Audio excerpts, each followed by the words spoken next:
Today, we're going to talk about not just how housing stays strong through recessions, even though that's what the first slide says.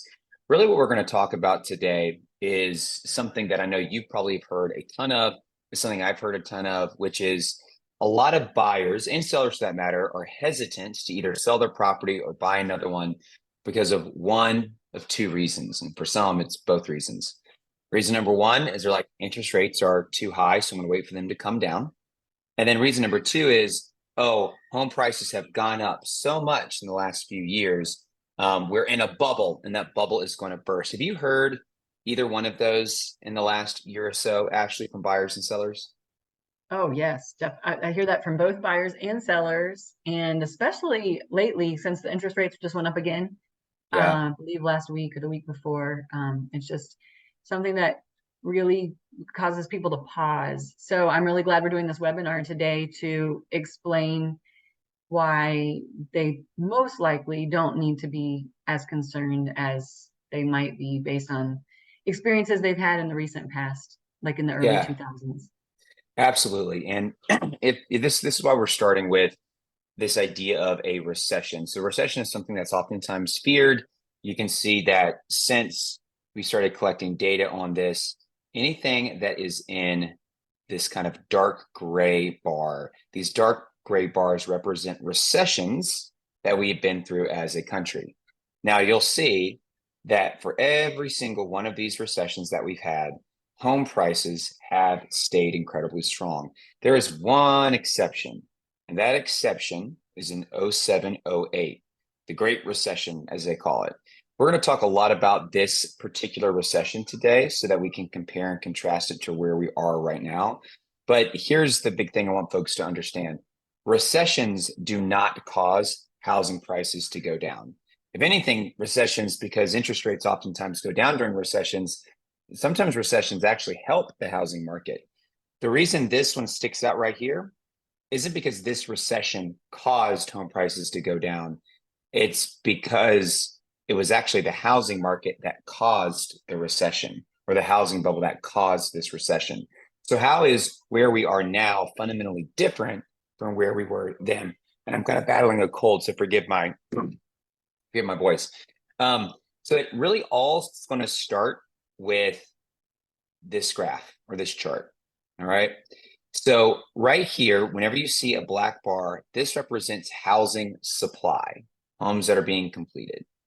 And then you've got in white demand or formations, households that are coming together to purchase or live in a home. All right. So what you can see in 2006, 2007 is we had an oversupplied inventory that was being met with essentially not even half of an equivalent demand.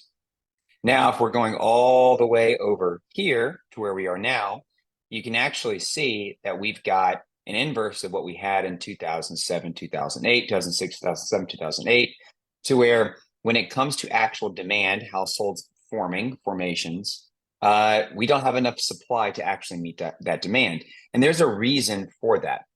What I want you to see here, and actually, the reason why we're talking about 33-year-olds, it's not an arbitrary number. Why do you think 33-year-olds? Why do you think that's such an important year to measure and keep track of? Well, if I remember correctly, I think 33 is about the average age of most people buying their first home. Yep, that's exactly Okay. right. That's exactly right.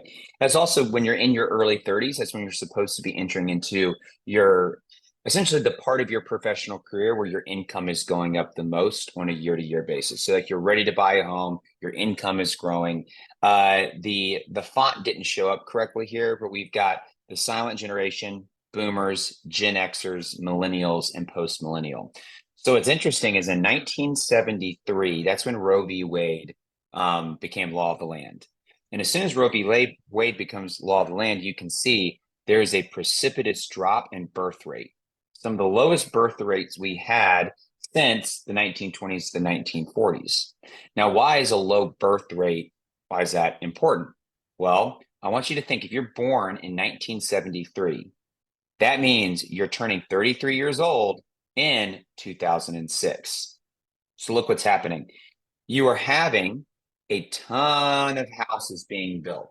Why were a ton of houses being built? Well, one, this was before the Dodd-Frank Act. And so it was really easy to get money and it was really easy to buy a house. Because it was so easy to buy a house and so easy to get money to buy that house, it was really easy for builders to build houses because if they build a house, you could get it. And so there was this bubble that was happening to where builders were overbuilding. And then at the exact same time, you had a historically low stretch of folks who were getting into that prime house buying part of their life. That group of folks were now entering into the market. So you kind of had a perfect storm happening. Now, what's different today? What's different today is if you were born in 1990, you're turning 33 years old in 2023 right now. Notice the difference in the birth rate. You've got almost a 100% increase in the birth rate from 1973, folks who were born then, and 1990, people who are turning 33 now. Why is that important? Well, let's actually look at our vacancy rates. So homeowner vacancy rate, you can see in 2007, 2008 was at an all-time high. We're almost 3%. 3%. Think about this, Ashley. This is crazy. Back in 2007, 2008, if you were to line up 100 homes, all right, out of those 100 homes, 3 of them were going to be completely vacant. Nobody was there to buy them. Right? That is not where you just go around as a realtor. Is that what you're seeing now? Like, do you have just like 3 vacant homes that are just nobody wants to buy? No. Yep, doesn't No. exist, right? Which is why we actually have a historically low vacancy rate. Huge demand for housing, not enough houses. And this is even shadowed by a rental vacancy rate to where right now you've got a sub 6% of all rental units vacant. Back in 2007, 2008, you had almost 11% of all rental units were vacant. So what is this, like, what do these two charts kind of tell you about where we are right now, Ashley, versus where we were then in 2007, 2008? Well, I think low vacancy usually means low supply. And based on what you were saying with the number of people who are 33 and in that age range right now, there's many more of them, but even less supply, especially since there are not very many homes that are vacant and available for them. So yep, absolutely. More demand, less supply equals probably we're not going to be dealing with a housing bubble. Yep. That's exactly right. And almost like you're super, super smart. You are like one of the smartest people I know, actually. So existing home inventory from 99 to 2023, in 2006, 2007, you had 4 million units of inventory, homes or units for sale. All right. As of 2023, we have 1.08 million. Now remember, historically high supply met a historically low birth rate in 2007. Also, really easy to actually borrow money. So it led for this oversupply, a bubble that burst. Now we are down to almost a million flat. Why is that even a scarier number than how it looks on the page? Because as of May, you have 1,080,000 homes in inventory. Out of those 1,080,000 homes, guess what? 466,000 of them are off the market because they're under contract, which means that nationwide active listings as of May of 2023, 614,000. That sounds like a lot, sure, but across the entire country. So Ashley, let me ask you this. Are you feeling this number right now? Now, obviously rates are still high, and so you can buy a house if you want to. And if you're a seller, you can obviously still sell your house. But are you feeling this lack of supply right now? Absolutely. Buyers are feeling it, and sellers are hesitant to sell sometimes because they're like, what if I sell my house? Where am I going to go? This is a really interesting time because normally you look at numbers like this and you think it's a seller's market. Meaning that the sellers would have a little bit more negotiating, and arguably they do. But what I'm finding from a buyer perspective is because the rates are higher, they're being much more picky. So even though the Right. inventory is low, they're like, you know what? I don't want the house if it's not super move-in ready, or I don't want that house if it doesn't have the perfect backyard for me. And it's a really interesting phenomenon with the low supply, but I think that's because of other factors such as the higher interest rates. Absolutely. And here's the other crazy thing. I didn't put this in the slide because I just read it yesterday. So uh, Zillow actually released a study that was showing, okay, how many folks who want to buy a house are not able to buy a house because of the high interest rates. Right now, our interest rates are around a 7.5. Okay. And then they said, okay, how, like, what percentage would increase, right? This pool of people who wanted to buy, but not only wanted to buy, but are able to buy a house if interest rates were to go down to a 5%.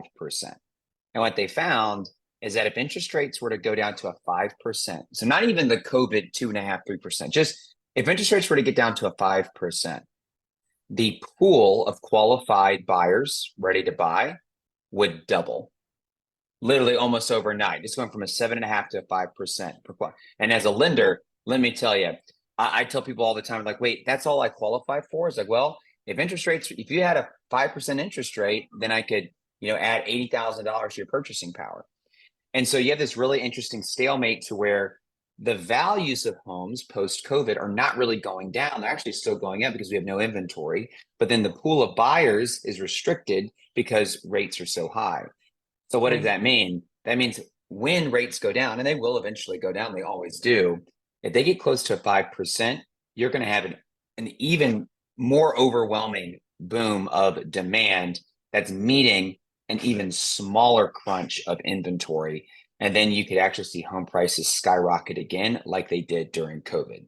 So this Yeah. is I just want to terrifying. say about that, Parker, if it, it's it's hard to say like just go buy a house, but if you really need or want one and you can afford it with the interest rates now, this is the time to buy because of exactly what Parker was just saying. When the interest rates do go back down, we already see that there's not a lot of inventory available. And then there's going to be so many more buyers in the market. So get the house at a better price now. And then when the rates go back down, you can refinance. But and not everybody can do that. But if you are in a place where you can, this is really a great time to buy. That's well put. And 2017, January of 2017, active. Remember the difference between active, right? So we're Mhm. talking about we're taking away 1.4 million active listings in 2017. So this just shows you this is not that much at all. Now the other thing that people say is, well, you know, we're in a bubble because home prices went up like crazy during COVID. And because they went up so fast, that means we're in a bubble and they're going to come crashing down. That's not entirely true. So prices up in 2020 and 2021, that doesn't mean a crash is ahead. So let's look at history. 1943 through 1947. So right here, 43 through 47. During that stretch, prices, they compounded by 118%. And then after that, prices continued to go higher for 43 straight years. Then prices went down a little bit in 1990 and 91. This is when we had that little mini recession. All right. Then after that, they went back up for 14 straight years. Now, even during the Great Recession, where homes went down 29%. So from 2007, 2011, the value of your home steadily went down over that culmination of years by 27%. If you were somehow able to hold on and make it through here, you absolutely made up that 27% regression and then actually came out significantly ahead. But everybody focuses on 2007 to 2011. Here's the deal, y'all. It really was a perfect storm of no regulations, overbuilding, and a historically low birth rate. And none of those things are in place in our current market. And so, go It ahead. kind of reminds me of like when the stock market crashed in the 1929. Yeah. And everybody freaked out and they sold everything they owned. And the few people who held on to like Yeah. Coca-Cola stock or whatever, I mean, it was worth nothing. And after October 29th, 1929, but if they just held on Yep. for a couple of decades, those people were super rich Yeah. afterwards. And it's a little different. That's like your retirement. That's like your play money or things that you really are going to need for your Right. life. But a house, I mean, unless you must get a bigger house or unless you must move a location, most people can stick around in a house for 5 or 10 years. Yep. Um, Yep. and and it's not as much of a horrible, devastating thing as money would be, right? And Yeah. in knowing that sticking around, they're still able to see a benefit from it over time, even a financial benefit over time is really great to know. So I don't know. I was just thinking about that. Like, I guess most people, oh my gosh, my house value went down. I need to sell it. No, they wouldn't think of it that way. They would Yeah. just say, Yeah. my house value went down. I have to stay for a few more years. Oh, well, I love my neighbors. I love my schools. Yeah. Yeah. 'Cause you're gonna Yeah, have to pay money to live somewhere anyway. So might as exactly. well stay put. And other thing that's really interesting too, you look at the last people thought that COVID prices went up like crazy, and they did. Look at this stretch in the late 70s when inflation was at its highest. And people are like, wait, that doesn't make any sense. Why? Well, when inflation tampers down demand, which also restricts inventory. So when you have a resource that becomes less available, it's basic economics, right? Then if you have less of a resource, you always have to have people. There are always going to be people who need a place to live. And so and you can see people were like, oh my gosh, we're out of COVID. The housing market has crashed. Look at how much home prices went up in 2022, Ashley. 6%. Yeah. Even though interest rates went up like crazy, still houses went up in value 6%. So again, everyone focuses on 2007 through 2011.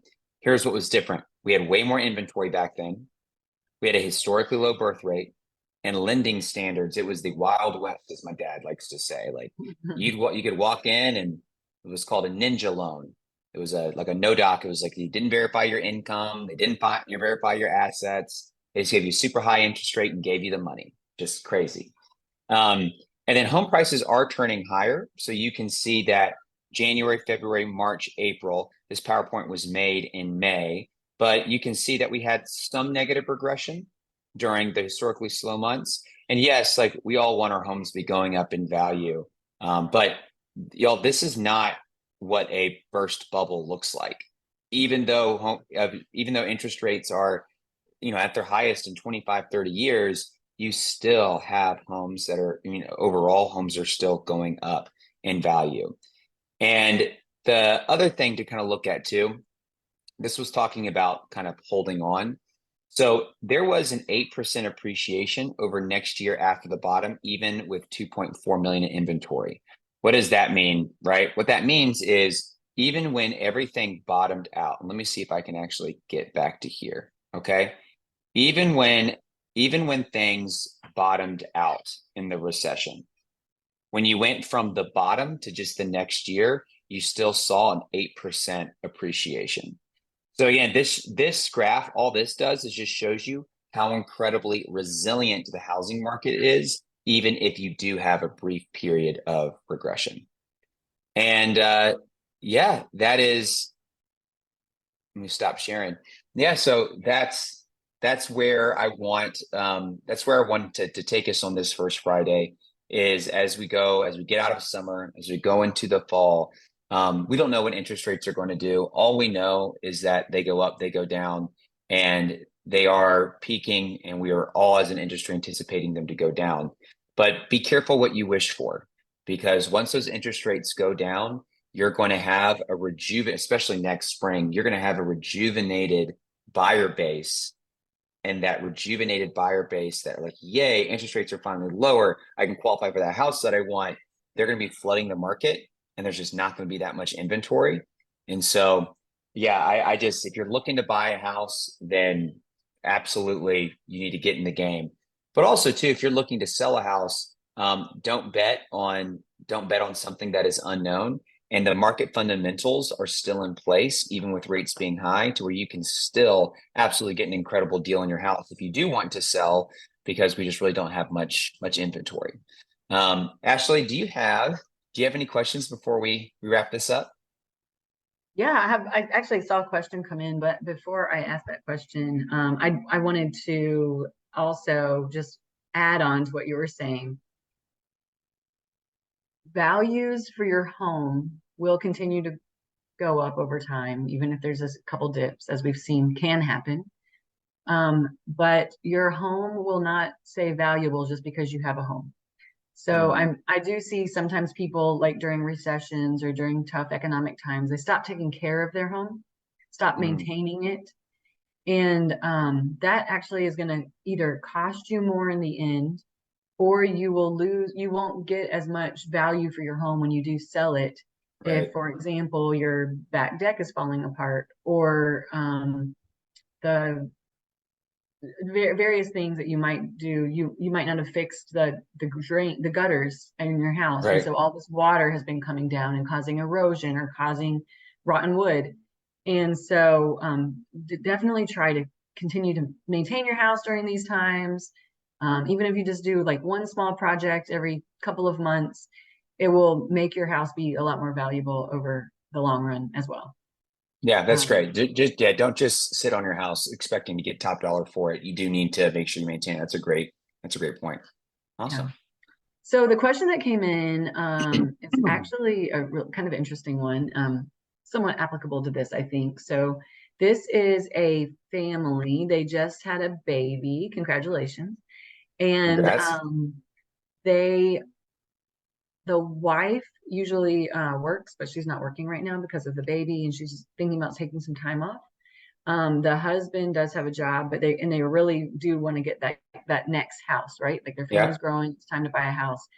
And so they're just wondering, like, how do they know if they should buy with a single income, or if they should wait until the wife is working again? And then, like, what are some best practices if they have to wait to make sure that they're going to be set up for success to be able to get the most value out of a loan? Yeah, that's a really great question. So, first off, just because if you are on paternity leave, that is protected by FMLA, and so as long as you have an intent of returning back to your job and you're within that 12 weeks, and we can still actually use effective income. We'll have to reduce it a little bit if you are going unpaid for those 12 weeks, but that doesn't get at the heart of what the question is. The question is, are we okay proceeding with just one income, or do we need both income? So here's what I would recommend, folks doing, because they can figure this out themselves, is go on Zillow, Redfin, Realtor.com, not to actually try to find houses, but just find some houses that you're like, it's in the area you want to move to, and it's the size that your family needs, and see how much those houses actually cost. So let's say that you're like, all right, to live where we want to live in the house that we want to buy, it's going to be around $400,000. All right. So take that number and all right, so how much money are you going to be able to do for a down payment? Are you only going to be able to do 3%? Are you going to be able to do 20%? But find out how much you think roughly that loan amount is going to be. Loan amount is sales price minus whatever amount of money you bring to the table for your down payment. Okay. And then you can just find a basic loan calculator to calculate how much your total monthly mortgage payment is going to be. So why is that important? Something called debt to income ratio. I'm going to teach you right now how you calculate your debt to income ratio. So you're going to take, it's called your gross monthly income, right? Or your pre-tax income. How much money are you making before anything is taken out on a monthly basis? So actually, let's say that, and I'm going to actually do this math right now. Let's say that you make, before taxes, you're bringing home $4,000 a month. All right. Okay. If you're bringing home $4,000 a month, I want you to write $4,000 on your piece of paper. Then I want you to write anything it's called your monthly debt obligations. Okay. So don't do your cell phone, don't do rent, just do installment loans and do revolving lines of credit. So credit cards and loans. So let's say I've got a car payment for $800 a month, and then I've got minimum credit card payments of 50, 35, and 125. All right. So what Okay. I want to do is I'm actually going to add up those monthly debts. So I've got 800 for my car payment, 50 for the credit card, 35 for the credit card, and 125. So I've got $1,010 in monthly debt obligations. Now what I'm going to do is I'm going to go on my little mortgage calculator online. It's like, all right, if I want to buy this house with this loan amount, how much is it going to be? Well, right now you need to go ahead and put in 7% as your interest rate. That's kind of where the market's at. So let's say that all in your monthly mortgage payment is going to be $2,700. All When you right. say all in, are you including like the insurance and the taxes as well? Yep, that's exactly right. So our monthly debt obligation is so we've got $1,010 for monthly debts. Our projected mortgage payment that includes principal and interest, homeowners insurance, mortgage insurance, property taxes, 2,700. So that gives us 3,710. That's $3,710 a month that needs to go out the door to cover our debts, including our mortgage. So how is this answering the question the person asked? Well, what I want you to do is I want you to take your debts and then I want you to divide it by your pre-tax income. So you're going to take your debts, and by debts, I mean credit cards, installment, plus mortgage. So you're going to take 3,710, divide it by your monthly income of 4,000, and that gets us to a 92.7% debt to income ratio. All right. Well, I don't know about that ratio, and I know you're going to tell us about it, but in my mind, I'm like, I'm only left with $210 a month to like Yeah. go buy gas or eat some food, groceries or whatever. Like that doesn't seem like a lot of money. And it's because it's not. And not only that, there are some loans that let you go all the way up to a 57 debt to income ratio. That's about as high as you can possibly go. Okay. So we are Yeah. well over that 57%. And even the 57% hardly ever works. You really want to stay at or below a 45%. Okay. So So to would you answer, suggest, Parker, to instead another way of doing that maybe would say, okay, I make $4,000 a month. Mhm, So 45% of that is a little under $2,000 a month. You want to tell me what it is? mhm. Yeah, so let's see. So if you're making $4,000 a month, 45% of that is 1,800.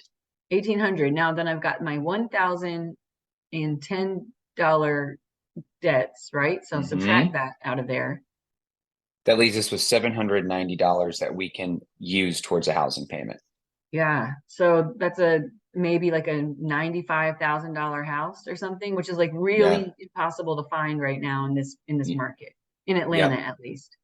Yep. But That's okay, exactly so right. but wouldn't that be the same for like if I was I have to live somewhere. So if I have to pay Right. rent, and rents are high too. I don't think I can find something for 795. But like what do I do now? I'm trying to buy a house soon. Yeah. Um and live somewhere in the meantime. Do you have any suggestions? Either find a cosigner. So Mhm. if you've got elderly parents, if you got an aunt, uncle, even a friend can cosign for you. It's called a non-occupant cosigner or co-borrower. But also too, this is why dual income households are really important right now. And Sure. so if we were to just add $3,000, all right, so Mhm. making $3,000 a month, that's the equivalent of making $36,000 a year.